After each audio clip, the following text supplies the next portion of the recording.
Si Romualdez eh. Kasi pambira yung mga, alam mo, tawan-tawa ko sa mga media na ganyan eh. Yung kinukuha yung, ang hindi mo magets talaga, hindi, actually gets natin, na itong mga media, kukuha sila ng mga soundbite doon sa mga grupo na alam naman natin yung political leaning. Halimbawa nan, dating grupo ni Romualdez, alam naman kontra si Romualdez. Siyempre, magdadaldal yan in favor of Romualdez. Kahit i-deny pa nila, kasi dinideny nila ngayon eh, na walang kinalaman si Romualdez kahit tuldok, kahit kama dito sa statement namin. Ala naman sabihin ninyong may kinalaman. Sino ba namang tangang magsasabing, oo, may kinalaman si Romualdez dito?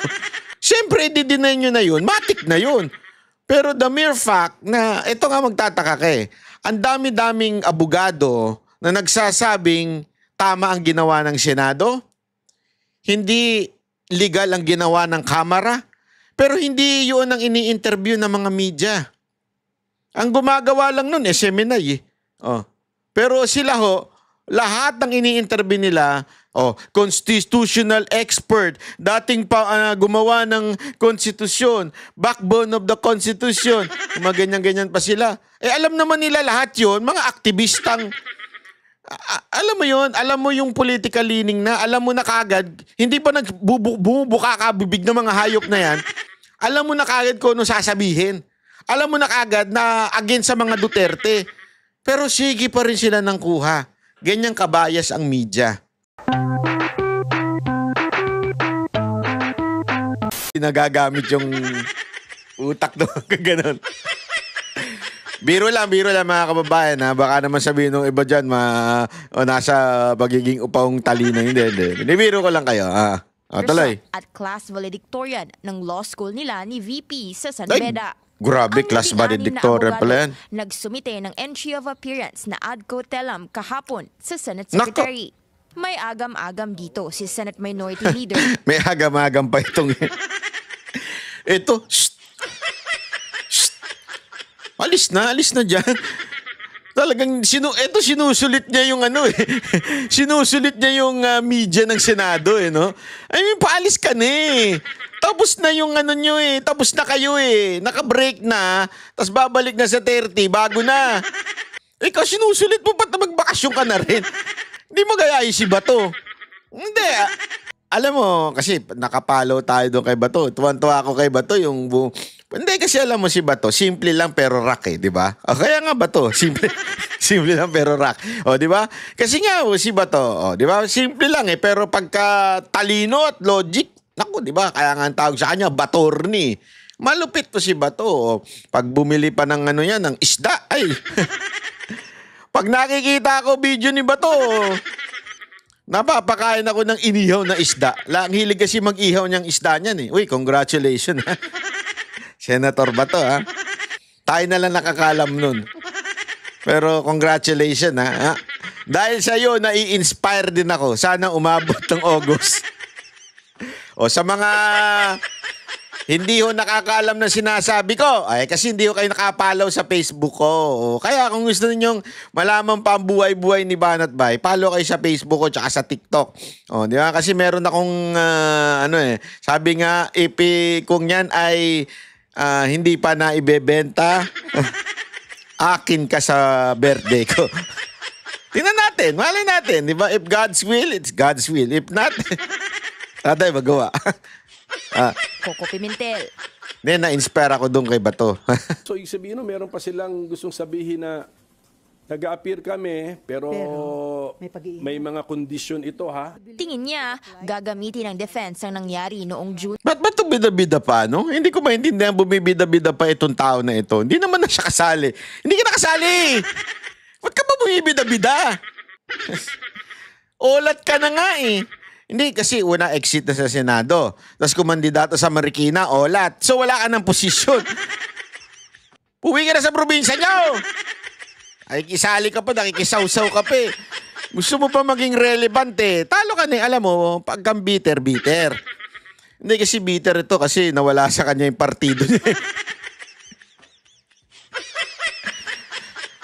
Ang saklap doon, Brad, nawala siya yung partido mo. Yung partido mo, partido. Di ba? Okay lang, okay lang. Talo na nga yung kandidato nyo pagkapangulo no, nawala pa siya yung partido. Tapos, talo ka pa doon sa election. Pati yung kinasama mo, talo rin sa election. Naknang weteng, oh. Hindi, alam mo, kaya siguro ang dami rin nagagalit sa mga Duterte. Dahil lahat ng kumalaban sa Duterte, yung mga talagang olat. Di ba? Lahat ng kumalaban sa Duterte. Sa impeachment court. Napagkasunduan doon ang mosyong ibalik sa Kamara ang articles of impeachment. Straightforward lang yung order. Oh. Mag-a-ad cautelam appearance pa ba ang mga abogado? Oh. Dapat lang yan. Straightforward. Bakit? Magtatanong ka, bakit with caution pa ang appearance? Wala nang sasagot sa'yo kahit magtanong kang paulit-ulit. Brother. Yan yung sinisipon-saipon tayo. Hindi kasi alam nyo mga kababayan, ang weirdo ng weather ngayon. Talagang weather lang. Biglang aambon, biglang uulan, tas biglang titigil. Tas ang init-init talaga yung singaw ng alam mo yung lupa at saka yung mga karsada. Grabe. Iba. Parang nasa impyerno mula nung dumating si Marcos sa at saka si Romualdez sa gobyerno. Parang impyerno na Pilipinas, no? Sobrang init. Nakikisabay. Anyway. O yun na nga po. So, grabe yung tindiho ng Alam nyo mga kababayan, ako po excited ako dito sa mangyayari ho sa impeachment. Honestly, I'm so excited. Kasi doon pa lang sa unang hirit pa lang di ba? Yung unang birada pa lamang po nitong impeachment court, yung sila yung nag-convene. Diyan nakita mo na talaga Nakita mo na kung sino talaga ang bobo at saka sino yung nagpapa-coach. Yung alam mong merong kumukumpas, di ba? Alam mo yun Isa doon, yung katabi niya tinuturuan ng walang ya. Binubulungan. Pinapasaan ng script sa telepono. Tapos yan ang gusto nyo maging pangulo. Shit! Gago! Oh. Akala ko, pinakamalalang lutang, si Robredo na. Oh, sinabayan pa bigla ni Marcos. Tapos biglang ito si Ontiveros. Naku po! Alam mo, pag kayo binato sa dagat, di kayo malulunod. Puro kayo lutang. Gago! Oh! Sigurado ako yung utak ninyo lulutang. Ay, hindi ko po sila binabantaan, ha? Oh, hindi ko po sila binabantaan. Figure of speech. Figure of speech lang po yan, ha, mga kababayan. Baka sabihin na naman nila, si Banat ba? Kasi alam mo, ang mga tanga, yung mga walang... yung mahina ang kokote pagdating sa sarcasm, lahat ng bagay nililiteral. Parang yung spokesperson ng palasyo. Lahat ng bagay ginagawang literal. Hindi ko magets ko ano bang meron itong tao na ito, di ba? Pag may sinabi si VP Sara Duterte, talagang papatulan niya. Para bagang, hindi niya ba alam na pinaglalaroan siya ni VP Sara Duterte? Yung lantara ka ng pinaglalaroan publicly, ikaw naman, react ka ng react. Alam mo yun?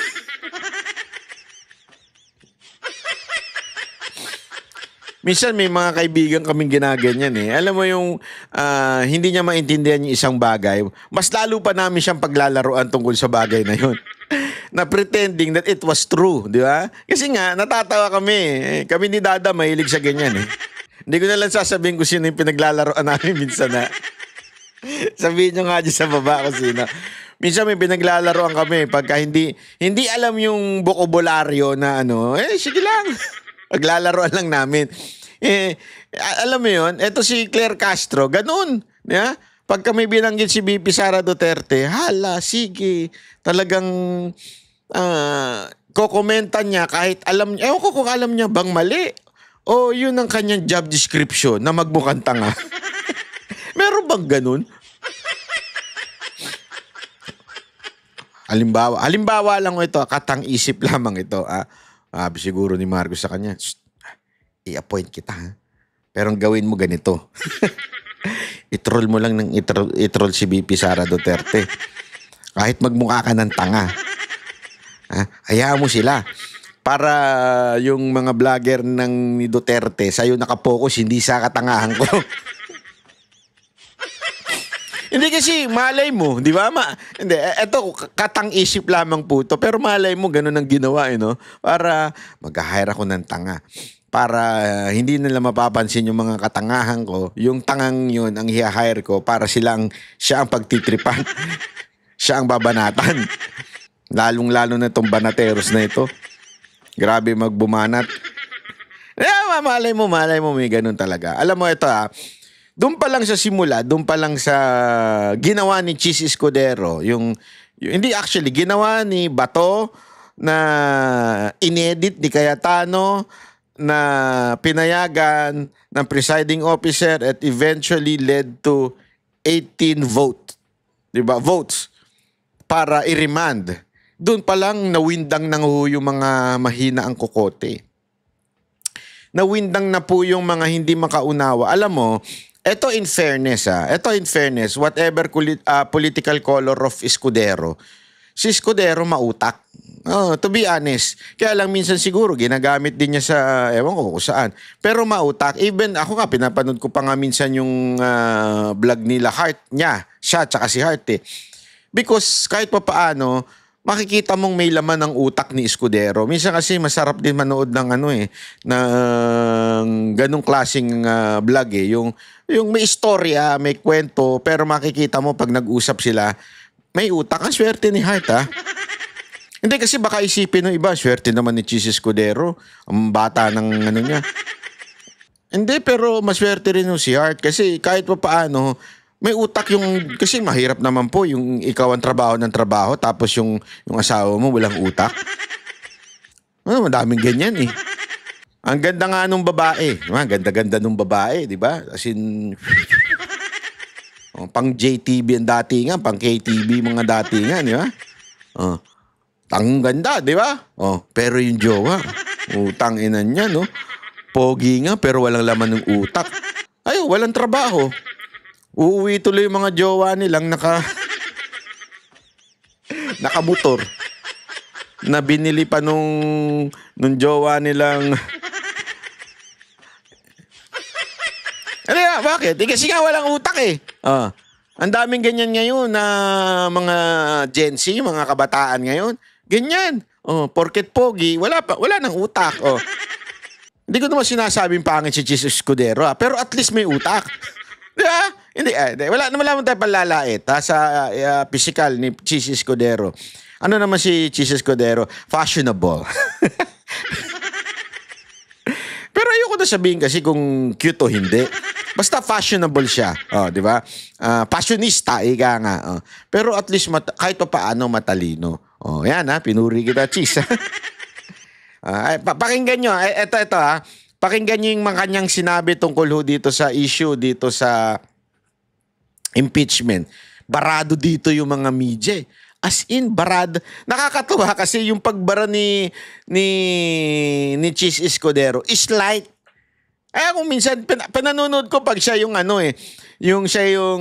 press con, panoorin ninyo kasi slight yung pambabara niya sa media pero tawa ko ng tawa kasi makikita mo, ito ba yung mga journalist na pinagmamalaki nila? Ito ba yung sinasabi nila, mabuti pa mga journalist, talagang merong kaalaman, matatalino, graduate, di katulad ng mga vlogger. Di ba, yan lagi inaano nila na itong mga vlogger, alam mo, may mga vlogger talagang walang alam. Hindi, aminado naman tayo dyan. Marami dyan. Punta kayo sa mga tanso. Putang ina, ang daming walang alam dyan. Ang daming bobo dyan. Na talagang inutusan mo lang, bumili ng suka, alam mo, binili. Pumunta sa laseng, hinantay sumuka yung laseng. At yun ang binili. Ganong katanga yung mga vlogger na tanso. Jesus. Mga wala namang kwentang mga tao yan na nakahawak lang ng cellphone. Tapos ayun, nagbablog na, kumita na. Kaya ngayon, tumuon siya chismis. Ito meron pa nga dyan isang, ewan ko, ano ba yun? Tomboy ba yun? Bakla ba yun? Hindi ko maintindihan kung nung lahi nun. Chinismis na may anak ako. Hindi, totoo. Tapos pinaalala lang sa akin ni Labdada yun, di ba? Ito si chinismis kang may anak ka. Asan na anak mo? Sabi ko nga, sa dami-dami ng ichichismis sa akin, yung may anak pa. Hindi kasi alam nyo mga kababayan, kaya nga ako single eh. You know why I'm single? Because ayoko po magkaroon ng anak. Ayan na literal. Kaya ako hiniwalayan ng dalawa kong ex. Ayoko magpakasal, ayoko magkaanak. Kasi pagka kinasal ka, matik na yan. Kailangan mag-anak na kayo, di ba? Pe-pressure ka ng mga tao. Wala pa kayo anak, baog ka, no? Ganun ka kagad eh. Diba? Gago yung mga yung kaibigan nyo eh. So ako, kaya kayo kung magkaano. Kasi ako, yun ang tingin ko ang purpose ng kasal eh. Di ba? To have a family. Huwag ka na magpakasal kung kaya mo rin naman ng anak. So hindi talaga ako nag-anak. Kaya nga ako single, kahit i-check nyo pa sa statistic. Wala kayong makikitang pinakasalan ko. Wala akong makikitang anak ko. Wala pwedeng mag-claim. Baog ako. Hindi, biro lang. Kakatokin natin. Hindi, wala talaga akong plano. Di ba? Tapos ganun ang, alam mo kung bakit? Eto, mapunta lamang tayo sa issue ng vlogging. Eto, kapiraso lang. Bigyan nyo lang ako ng tsansa. Kikwento ka. Kaya mga vlogger na walang laman ng utak, hindi kayang mag-discuss ng mga issue sa politika. Ang kaya lang gawin, gumawa ng istorya na pag-uusapan. Yan. Kasi nga, walang utak. They cannot discuss yung mga issue ng lipunan. Kasi alam nyo, political vlogging, ito, ako po bilang pinuno po ng Banateros, lagi ko po sinasabi sa kanila yan, huwag tayong maging iangat natin ng level ng pagbablog. Mag-aral kayo. Pag hindi nyo alam, itanong ninyo. Mag-aral kayo. Kung nakikita ninyong upload, ay isang oras. Hindi ibig sabihin, magpe-prepare ka 5 minutes before ka mag-video o 30 minutes. Hindi. The whole day. Ako, dun ang aking ang aking itinerary. Paggising ko, simula na akong nag-aaral. Pinag-aaralan ko na kung anong lahat ng issue. Pinapanood ko na lahat ng press briefing. Lahat po pinanonood natin, lahat ng news. Para lahat ng anggulo, alam mo. Diba? Para pag may hindi ka alam, ang swerte nga ng mga tao ngayon kasi may ChatGPT. Tanong mo kay ChatGPT. Tapos ilalabas naman niya yung sources eh. Pag nilabas niya yung sources, i-click mo, basahin mo. Diba? Kasi dati Google search lang eh, diba? I-Google mo. Ganon. Ngayon, i-ChatGPT mo na. Diba? Kasi nga, marami kang malalaman, marami kang matututunan, marami kang maririnig na hindi mo alam ang kahulugan. So the best way to do it is to ask. Ask from your friends, from your lawyer friends, from your politician na friend, o government official na friend. At kung itanong mo na si ChatGPT, ano ba ang dito, tungkol dito, may balita ba talaga? Kaya marami rin nasusunog eh. Ano ibig sabihin na nasusunog? Yung share ng share, pag hindi kayo sigurado, i-copy nyo yung link. Sabihin mo kay ChatGPT, totoo ba to? Saan nang galing ito? Anong source nito? I-paste mo ngayon yung link. Lalabas dyan. Pagka lumabas, sasabihin niya, ganito. I-click mo, basahin mo. Pagbasa mo ng article, i-copy-paste mo na naman. Anong ibig sabihin nito? Other resources that tungkol dito, dapat nag-aaral. Kaya malalaman mo isang bobong vlogger, pag dinala mo na sa ibang issue, wala nang alam. Kaya anong ginagawa? Nagchichismis. Ang hilig magchismis, ang hilig gumawa ng istorya, ang hilig mag-imbento. Kasi naman din, ito'y katotohanan, not only sa ating mga Pilipino, human beings, mahilig talaga sa chismis. Ewan ko nature ng tao ang maging chismosa. Totoo yan. Bakit? Paano ko nasabi? God would not have commanded it if it was not the nature or the human nature or the sinful nature of a man or a human being. Kung hindi ang tao ay prone sa chismis, God would not have commanded not to bear false witness.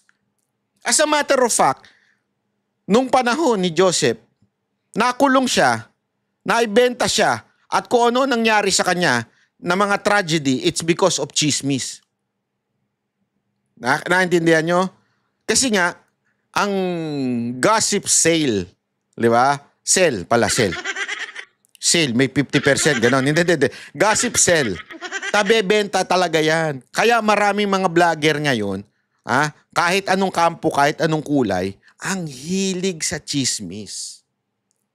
Alam nyo mga kababayan, ang masama po kasi dito, nahihirapan tuloy yung mga tao, mga Pilipino, i-discern ng katotohanan kung pati tayong mga Duterte supporter ay nagiging chismoso-chismosa na rin.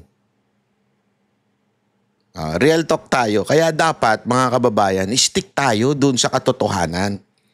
Kasi what we are fighting for is the truth. Ang pinaglalaban nating katotohanan and injustice in our country. Kung hahaluan natin ng chismis at propaganda na ginagawa ng mga pinklawan, na ginagawa ng NPA, anong pinagkaiba natin? Same tayo. Diba? Magiging pareho lang tayo nila.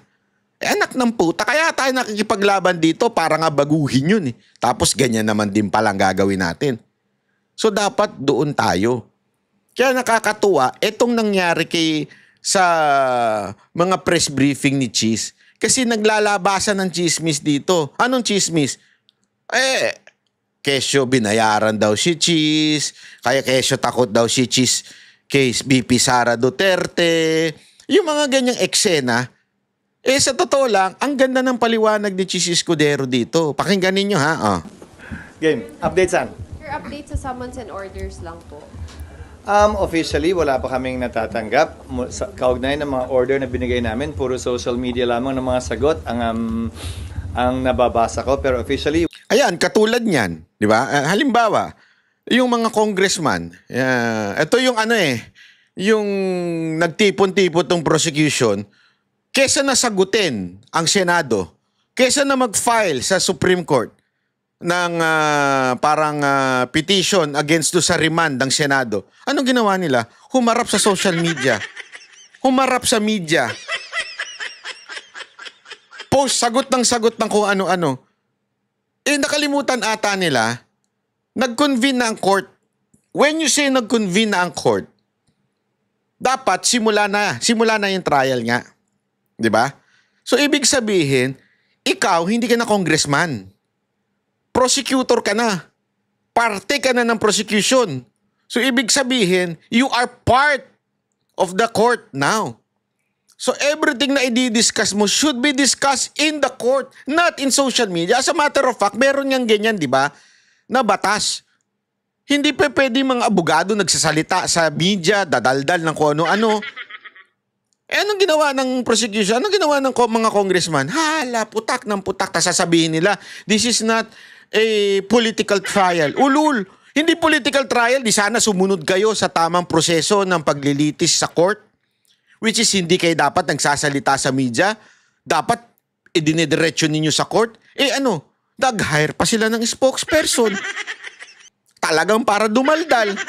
Alam mo kung bakit sila nag-hire ng spokesperson? Kasi nga, bawat isa sa kanila bida-bida. Siguro napagalitan din. Pwede ba, tumahimik na kayo dyan? Isa na lang ang magsasalita para sa ating lahat.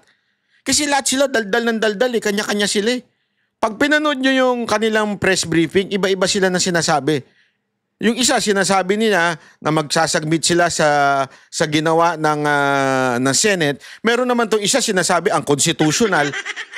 Tangina pa, iba-iba ang sinasabi ng prosecution. Dapat iisa yun Kasi nga, korte ka na Dinidemanda ninyo, ipinoprosecute nyo ngayon itong si VP Sara Duterte. So dapat iisa yung voice ng mga abogado na yun. Anong nangyayari? Kanya-kanyang bida-bida. Ayan, kumuha siguro, kaya sila siguro kumuha ng spokesperson. Baka tama na yung daldal natin, tama na yung bida-bida natin. Anyway, tapos na yung election Gago! So, isa na lang magsasalita. Ayan, kaya tuloy nag-hire sila. Wala pang natatanggap ang korte. Mula sa Kamara o mula man kay Vice President Sara. Sir, kailangan bang i-publish pa? May sinabi kasi si Spokes Tonggol kanina. Kailangan i-publish pa nila yung certification or pwedeng i-send lang nila sa inyo tas okay na yun? Nga pala, good mood ako ngayon. Hindi ko na sasabihin tulad ng sinabi ko. Lahat ng komunikasyon ngayon sa pagitan ng prosecution at ng nasasakdal ay sa pamamagitan na ng pleadings. So kailangan isumite nila yan sa korte sa pamamagitan ng pleading. Yon ay dokumentong legal yon na naayon sa rules of court. So kung resolution man yon ng Kamara, kailangan nilang i-attach yon sa isang pleading na ang tawag ay compliance kaugnay sa order ng impeachment court. Es- Kailan yung ina-expect yung compliance? So, kailan dapat yung compliance ng HREP? Kasi yung sa number 2 dun sa order, hindi pa nila po yung makakomply. Totoo naman yun at parang hindi naman namin alam yun. Kaya nga nakalagay doon, di ba? Compliance kaugnay sa pagsunod sa 1-year ban. Yan ay kailangan isumite ng 19th Congress. At compliance kaugnay sa desidido pa ba silang ituloy ito sa panibagong Kongreso dahil hindi nga pwedeng i-bind ng 19th Congress, 19th House, ang 20th House. So yun, dapat ibigay naman ng 20th Congress. Klaro at maliwanag yun. Pero dun sa order, sir, walang nakalagay na timeline. Nakalagay 20th Congress. I mean, sir, yung sa order number 1, so dapat may sagot, may compliance sila doon sa number 1 doon sa order. Pwede nilang paghiwalayan na isumite yun, pwede rin nilang sabay isumite yun sa kasabay na ng 20th Congress. SP yung attestation, ate. Yung attestation hanggang June 30 lang? Alin? Yung attestation hanggang June 30 kasi 19 Congress? Hindi. Ang sasagot ng compliance sa 1-year ban ay 19th Congress. Siyempre, sila gumawa niyan eh. Kaya nga sir, Hanggang June 30 lamang nila pwedeng i-file yon dahil wala silang authority na i-file na yon pagkatapos ng June 30. Pero wala naman deadline. So, kung hindi man nila i-file yon, pwedeng i-file yung attestation na yon sa 20th Congress. Wala naman deadline yun eh. Pero akala ko ba SP yung 19th ang dapat sumagot ng Sana. Pero, paano kung yung 20th Congress magbago ng isip at sabihin yung pinasang resolusyon ng 19th na compliant sa 1-year ban na hindi pala compliant? So, may posibilidad na 20th Congress din ang sumagot doon kung ninanais nila. Ayokong pangunahan yung 20th House of Representatives. So walang problema, SP, kung hindi umabot hanggang June 30 yung attestation? Wala, dahil wala rin namang mangyayari dahil aantayin din nga natin yung masagot yung summons at pagdating ng panahong yun na makapagsumite ng reply ang prosecutors ay 2 araw na lamang naiiwan bago mag-lapse yung authority ng prosecutors sa June 30. Sabi ni Congressman Arnan Panaligan, one of the congressman prosecutors, malabo daw yung order, kaya hihingi sila ng clarification. Okay lang, pero hindi siya pwede magsalita sa ngalan ng lahat hanggat wala kami natatanggap na pleading. Ulitin ko, alam kong political process ito, pero hindi na ito madadala sa mga interview, press release, at saka social media post. Kung ano man ang ninanais ng Kamara, dapat sila magsalita in one voice, in unison, sa pamamagitan ng isang pleading na isasubmit sa impeachment court. Hindi pwedeng pa isa-isa silang sasagot at magpapa-interview na lamang at yun yung sasagutin namin pa isa-isa din. We will only answer, if at all, any formal communication submitted through a pleading by the House Prosecution Panel representing the House of Representatives. At mo, kahit yung tono ko, parang nice, di ba? Should they not comply? So, kung hindi sila mag-comply dun sa order, that's defiance. So, anong pwedeng gawin? Nasa sa kanila yon, pero nakalagay sa isang verbal or oral order bago kami nag-adjourn ay magsischedule ang presiding officer, sino man yon, ng impeachment court sa 20th Congress kapag ka nakapag-comply na ang Kamara at sa panig naman na sakdal ang defendant or respondent dito sa kasong ito sa pamamagitan ng pagsumite ng answer doon sa summons. SP SP pag hindi sumagot, dahil korte kayo, Sino muna? ang Kamara po, or any of the parties, since court kayo, meron po bang option na ipakontempt nyo po? At kung ipapakontempt, paano po? Buong Kamara ba yun? Kasama yan sa poder, sa power ng impeachment court dahil nga suppletorily applicable ang rules of court. Subalit, magkaiba. Sa parte ng nasasakdal, meron siyang option na hindi sumagot. May procedure din kung sakasakaling gawin yon. Kung hindi siya sumagot, magpapatuloy ang pagdinig, mag-i-enter lamang ng plea of not guilty sa ngalan niya kung sakasakali dahil ang posisyon ng kanyang mga abogado, itong mga nagdaang buwan, ay aantayin daw nila ang desisyon ng Korte Suprema kaugnay sa kasong final nila. Hindi ko alam kung kailan ilalabas yun ng Korte. What about yung House SP Sa ko? panig ng Kamara, desisyon niya ng impeachment court pagdating ng 20th Congress kung may ipapataw na parusa, pero definitely, pagpapaliwanagin muna sila kung bakit hindi sila nagsumite ng kanilang compliance. At saka, Ang weird no? akala ko ba interesado silang gawin ito? So, Kaya nga ang weird niyan Pa-fourth bid pa sila. Hindi, yan ang diniin nila Lalo na yung mga pinklawan. Fourth bid, ganun sila ng ganun. Ngayon, hinihingi sa kanila, itutuloy nyo pa ba? Kasi lilipat na tayo ng 28th Congress. Remember, may mga iba na yung mga congressman na iba dyan. Interesado pa ba kayo? Sumagot na kayo. Nasunod nyo ba yung complaint, yung nirereklamo na hindi kayo duman sa DUP? Bakit hindi nyo sagutin? Galit na galit kayo dahil ang bagal-bagal ni Chis Escudero. Tapos ngayon, mag-iisang linggo na mahigit mula nung nangyari yun, hindi kayo sumasagot. Ano ba talaga? bakit hindi sila mag-comply? Kumbaga, papasa sa kamay nila kung bakit hindi ito matutuloy kung hindi sila mag-comply. Okay. So, sir, clarification. Walang trial, hindi kayo mag-resume hanggang walang compliance dun sa order. Yon ang oral order na binigay sa impeachment court in open court bago kami nag-adjourn. Pero syempre, ulitin ko decision yan ng 20th Congress, 20th Senate. Ang posibleng magbago yung decision, posibleng pareho pa rin yung decision. Again, hindi namin pwedeng i-bind yung 20th Congress Senate kaugnay sa mga pagpapasyang ito. Sir, so kailangan pa bang humarap ni VP Sara? Sang-ayon sa aming rules, oo. Pero may karapatan siyang hindi humarap. Kung ayaw niya, magpapatuloy yung pagdinig kahit hindi siya humarap. SP, so hindi kayo magre-resume ng impeachment court if hindi ma-comply yung 1 and 2 sa pag-remand? Depende ngayon sa 20th Congress. Ulit-ulit paulit-ulit. Depende yan sa 20th Congress. Hindi niya pwedeng sagutin yan dahil presiding judge siya ngayon ng 19th Congress. Magpapalit na Senate President kung sakaling, alam mo yon. So dapat sila ang sumagot noon. Tapos na paulit-ulit. Ulit-ulit na lang Depende yan sa presiding officer ng 20th Congress. Halimbawa, sa aking pananaw, kung hindi magsumite ng sagot si VP Sara, kung hindi mag-comply ang Kamara, at some point in time, kailangan magpatawag ng pagdinig para pagpasyahan at pagdesisyonan ng impeachment court yung non-compliance, hindi lamang ng Kamara, pero pati na rin ng sasakdal. Kung kailan gagawin yon, walang timetable o time period ang nakasaad sa rules namin.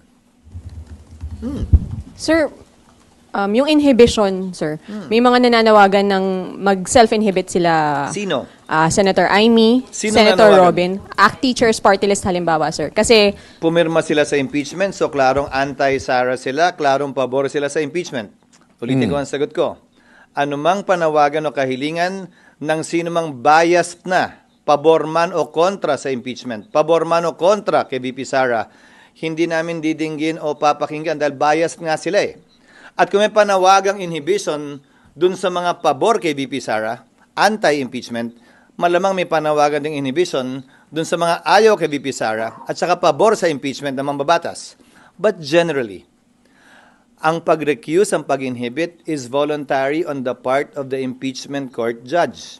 Nakita na nating nangyari yan sa ibang impeachment na kaso. Kung maalala ninyo, ang defense panel hiniling na mag-inhibit si Senator Judge Drilon nung impeachment ni Chief Justice Corona. Ang desisyon ng impeachment court doon ay hindi yan pwedeng pagbotohan, ni hindi tinake up sa impeachment court dahil voluntary decision yan ng isang impeachment court judge. Ngayon, defense panel ang humiling nun. Dahil duda sila sa sinasabi daw nung panahong yon.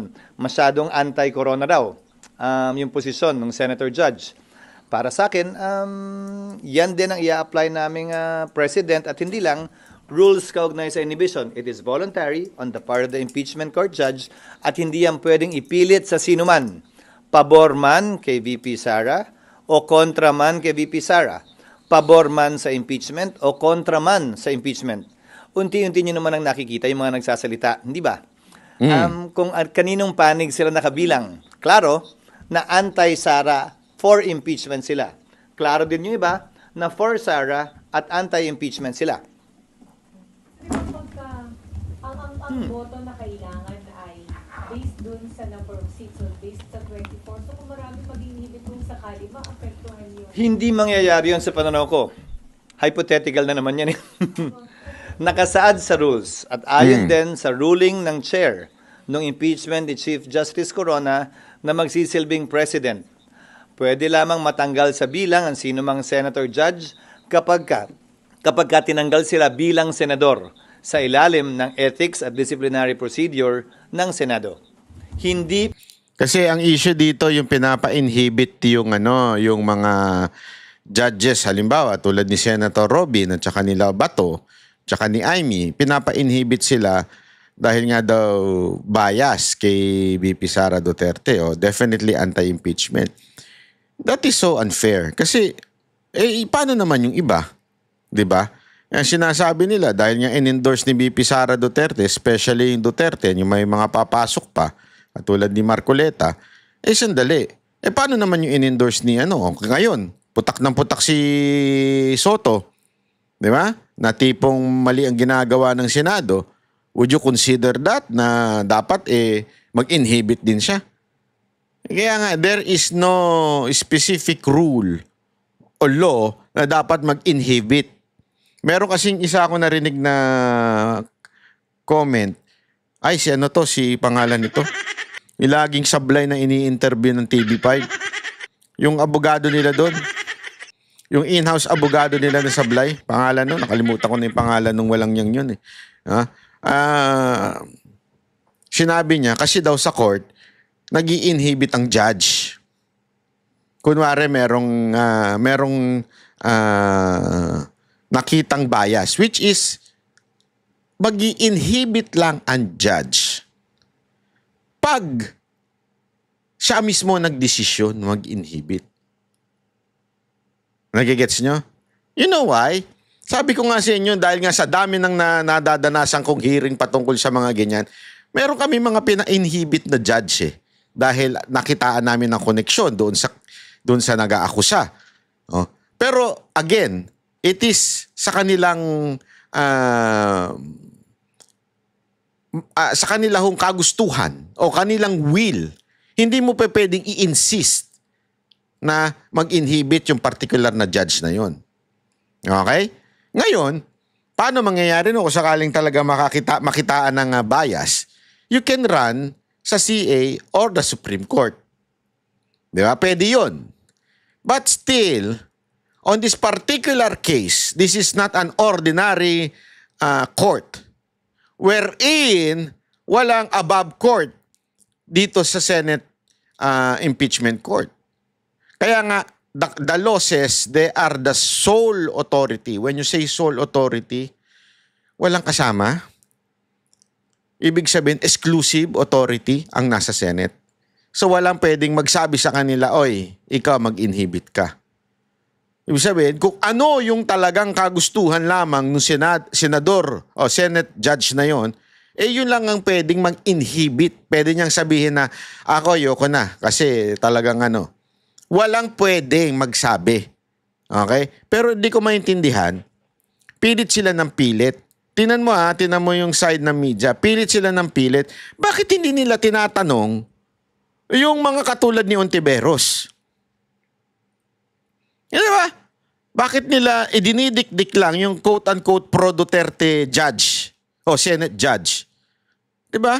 Bakit hindi nila tinatanong yung kabila? Kasi nga po, ewan ko kung ba yan. Pag-inhibit bilang impeachment judge.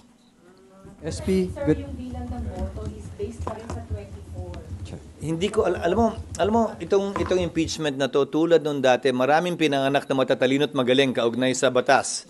Wala namang nakasulat sa batas niyan. Wala din namang nakasulat sa rules namin kaugnay sa computation na sinasuggest ng ilan sa mga ekspertong nagpapakilala ngayon kaugnay ng impeachment. Katulad ni Coco Pimentel. Kasi sabi ni Coco Pimentel, pabor pa nga daw yun pag nag-inhibit kasi nga mababawasan na. 'Di ba? Mababawasan na yung requirement kasi nga ang binibilang ay yung papabor sa impeachment.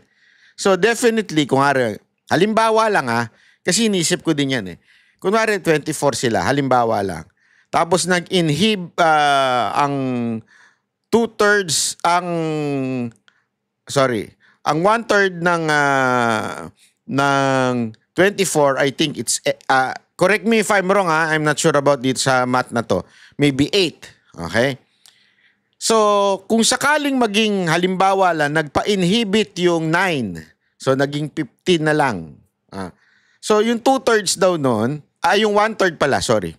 Yung 1/3 nun, that would convict impeachment kay VP Sara Duterte, o yung maghatol ng impeachment, mas mahihirapan daw.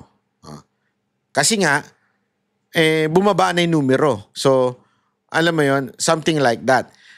Ang akin kasi dito, ito lang. Tama yung sinabi ni Chis Escudero. Yung iba nagmamagaling lang.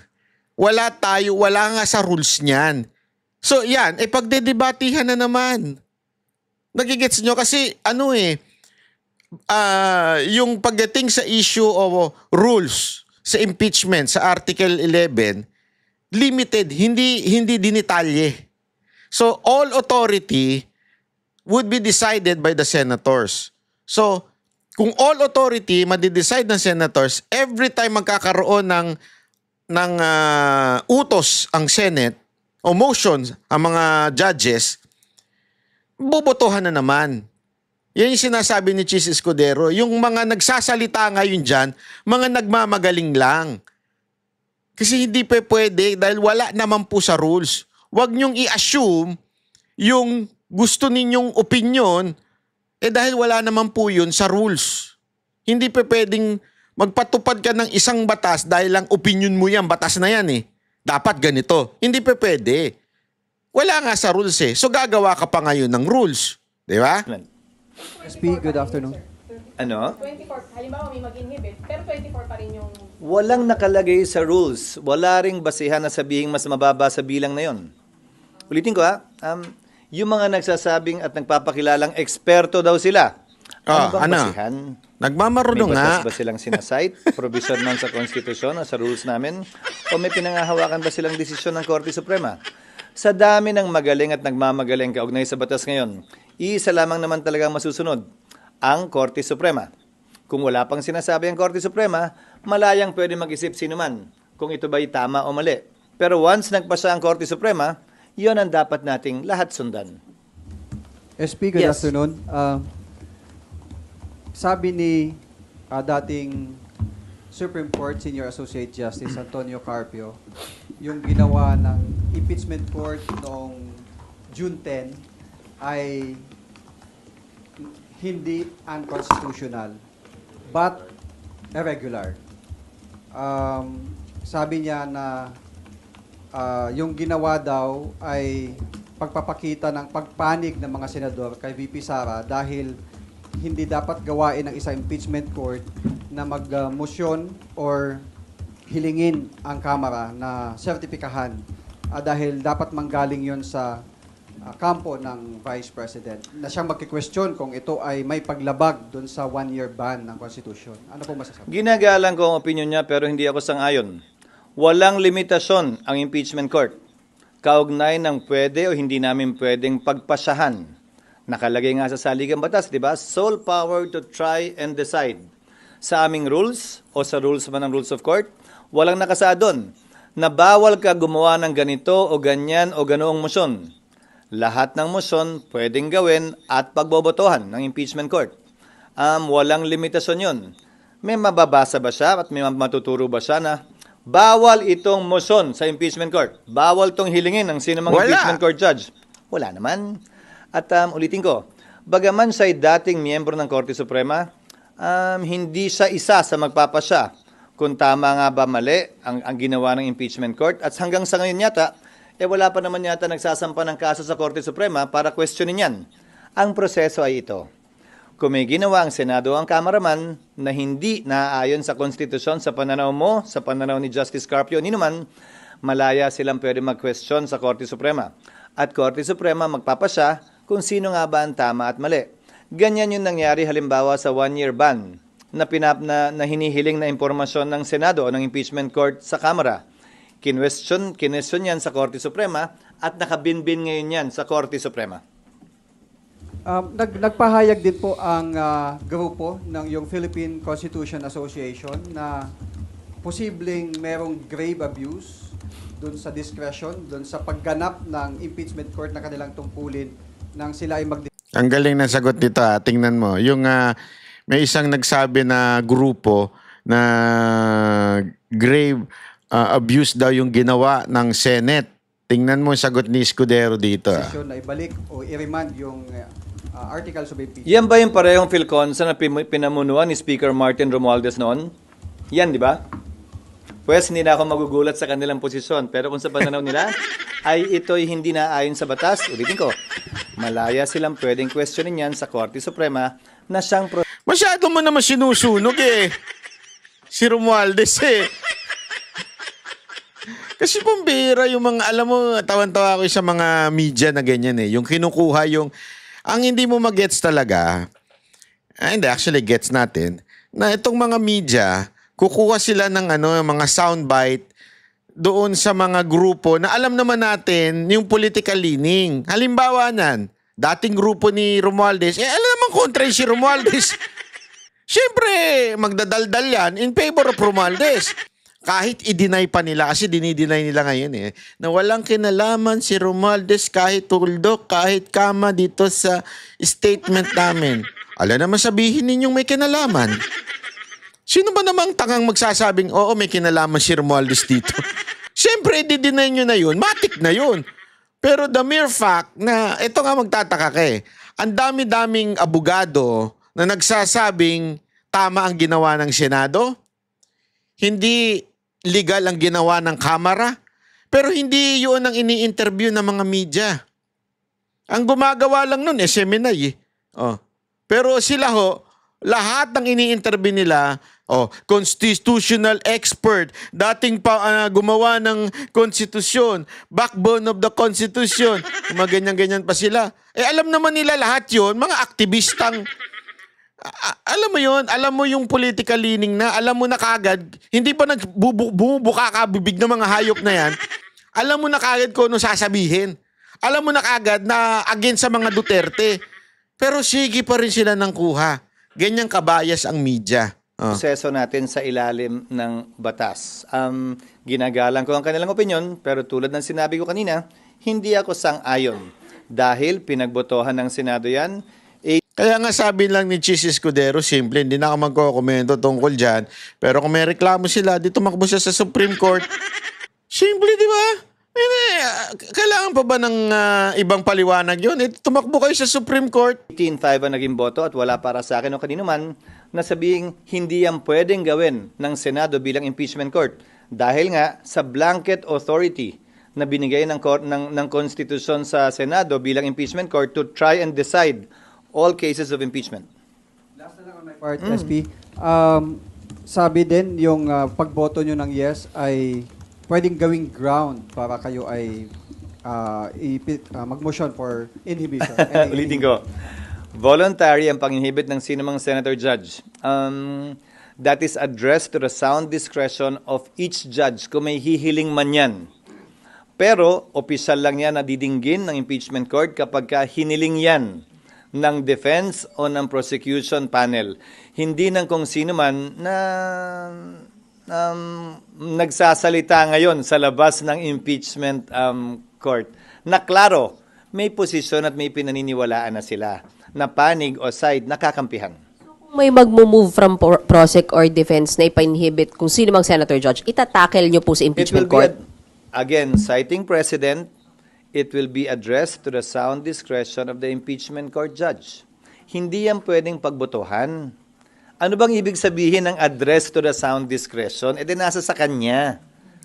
Hindi kami pwede magbotohan na i-inhibit siya. Walang ganong proseso. Ang tanga-ta. Ang proseso ay, ikaw ang bahala kung gusto mo mag-recuse o mag-inhibit. Pero para talaga matanggal siya, kung gusto mo, kung may ginawa siyang paglabag sa kanyang trabaho bilang senador, sa pamamagitan ng isang ethics complaint. Yon ang sinabi ni dating Senate President Enrile, kaugnay sa mga motions for inhibition nung panahong yon, nung impeachment ni Chief Justice Corona. Itatakel ng ethics as a Senate Hindi ko body? sinasabing itatakel. Ang remedy nila ay tanggalin yung senador bilang senador. Yon. I-ethics complaint kung gusto nila. Pero hindi tanggalin bilang impeachment court judge. Sorry, makulit. Isa na lang. Paano po kapag Buti alam mong makulit ka. sorry SB. Paano pag kitang-kita na yung kulay nung isang senator judge? Ala, paulit-ulit. Bakit ba gusto nyo tanggalin? Kasi olat kayo. Kaya gusto nilang tanggalin eh. Olat kasi sila eh. Kitang-kita na yung kiling Sabi niya. Nino, tatanungin kita, kitang-kita lang ba ang kulay sa ngayon ng pumapabor kay Sara? O kitang-kita din ba yung kulay dun sa mga ayaw sa kanya? Oh. Sige, sagot! Be fair. If you want to be fair, it cuts both ways. Sagot! So, kayo naman, ang kino-quote nyo sa mga tanong nyo, yung isang panig lang ang kino-question, di naman yung kabila. Gago! Di ba? Barado eh. Eto isipin nyo, mismong si Chis Escudero na nakapansin. Sandali, ang kino-quote nyo lang paulit-ulit yung kabila eh. Ay, hindi nyo kino-quote yung kabila. Ba't ganun? Now you know, Chis Escudero, na bias talaga ang mga media. Kung hindi man bias, bayaran. Pero pareho din yun eh. Yeah, bayaran! If you want to be fair, you have to be fair. If you want to question, then everybody should be questioned. But then again, remember, pinili ng mga nagsulat ng saligang batas na mga politiko, mga halal ng bayan ang magiging judge kaugnay sa kasong ito ng impeachment. So, kasama na marahil yon sa tinimbang nila at sinukat nila nung pinagpasyahan nila na mga senador na halal, mga congressman na halal, ang may malawak na papel kaugnay na impeachment dahil wala naman tong kulong, wala naman tong bayad. Ang kapalit lang nito ay pagkakatanggal sa pwesto. Sir, may epekto ba sa integrity ng impeachment court yung a couple of days later, nakita yung two senator judges with VP Sara who is being accused? Ay, ang kulit. Hindi para sa akin na sabihin yon. Again, that is referred to the sound judgment and decision of the impeachment court judges. Kung may hihiling in open court nun, that will be addressed to them. May epekto din ba kapag kami nag-a-attend ng rally na impeach now? Babaliktarin ko it cuts both ways. Again, it always cuts both ways. Bakit tila isang panig lamang kayo nakatutok? Dapat pantay. Bias nga. May magagawa ka ba? Bias talaga ang media eh. Kitang-kita nyo dito talagang idinidiin eh. Ngayon, ang korte walang pinapanigan at walang dapat panigan. Kaya ko sinasabi ito na pantay dapat. Hindi lang yung pabor sa impeachment at ayaw kay VP Sara, pati yung gusto kay VP Sara at saka yung ayaw sa impeachment. Magkabilang panig palagi yun. Yes, Nympha. Si Presidente daw po ay open to facilitating a dialogue between the Senate and the House dahil dun sa issue ng pag-remand ng impeachment case. Ang sabi ni Palace Press Officer Claire Castro, the President is open to any dialogue to promote cooperation and the stability of democracy in the country. Hindi ako naniniwalang isang bagay ito na pwedeng pag-usapan sa loob ng isang silid na sarado ang pintuan. Impeachment court ang Senado. Prosecutor ang Kamara dito. Hindi ito bicameral conference committee na batas ang pinag-uusapan. Hindi kami magkalibel sa isyong ito. At hindi ito pwedeng pag-usapan sa loob ng silid na sarado. Gusto ng areglo? Utang ina niyan. Nagsimula na yung trial, areglohan ng gusto. Hayop. Dapat ginagawa in the open, in the name of transparency and accountability.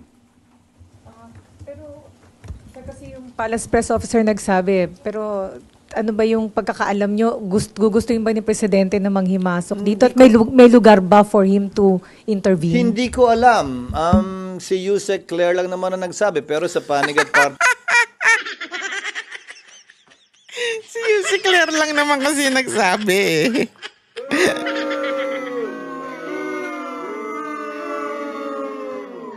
Ito naman kasing mga media talagang ipapahamak nyo pa yung amo nyo si Marcos eh. Si Yusek Claire nga nagsabi eh. Tiko, ano nga ang pag-uusapan? Ano mga mapagkasundoan namin? Kung meron man, kailangan namang gawin pa rin in open court. Bakit hindi na lamang gawin in open court? Hindi kailangan ng dialogue, sir. Pleading Wala ako nakikitang dahilan o rason kaugnay sa bagay na yan. Ulitin ko, ang proseso natin ay kung may hindi sang-ayon sa proseso ng Kamara o ng Senado, pwedeng iakyat sa Korte Suprema yan, which under our Constitution is the sole arbiter with respect to deciding what is legal and or illegal, what is constitutional and or unconstitutional. Hindi yan pwedeng pag-usapan o pagkasunduan ng Kamara o ng Senado bilang prosecutor man o bilang impeachment court. Hindi ba ang amicable settlement sa pagitan ng magkabilang panig? Hindi, walang amicable settlement sa pagitan ng korte at ng prosecution. Wala.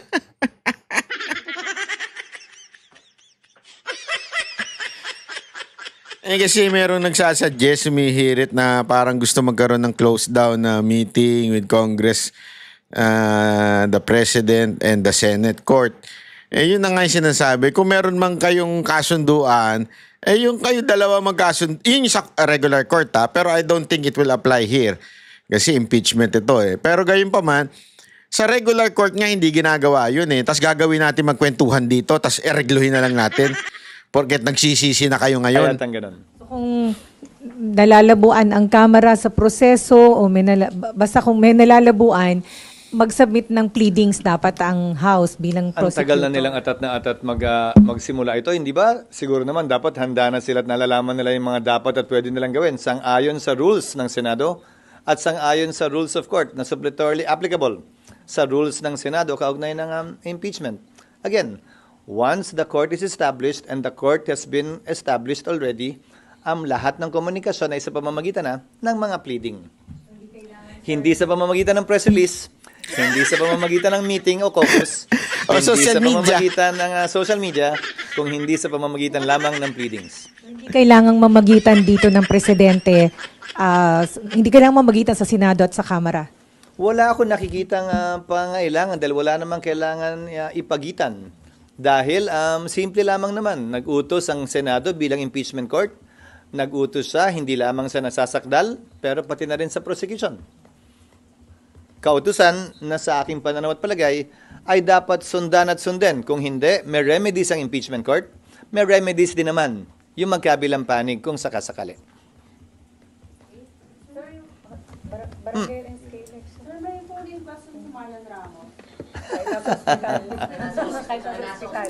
Anyway, ayan na po yun So mga kababayan, dito makikita mo talaga na kung sino yung may sabit di ba? Kitang-kita mo dito yung kamera talagang wala sa hulog. Unprepared, sabi nga Hindi talaga sila prepared dito sa impeachment. Ginamit lang nila itong politika noong 2025 election. Ngayon, nadinig na ng Senado, kinakabahan sila dahil sa tindi ng mga abogado ni VP Sara Duterte. So propaganda na naman sila ng kung ano-ano. And this time, ito namang Senate, ang binabanata nila na kesyo mag-inhibit daw yung ilang senador. Pati ito si Chis Escudero, grabe ang banat ng mga pinklawan at saka ng mga NPA dyan Talagang tinatadtad ng high five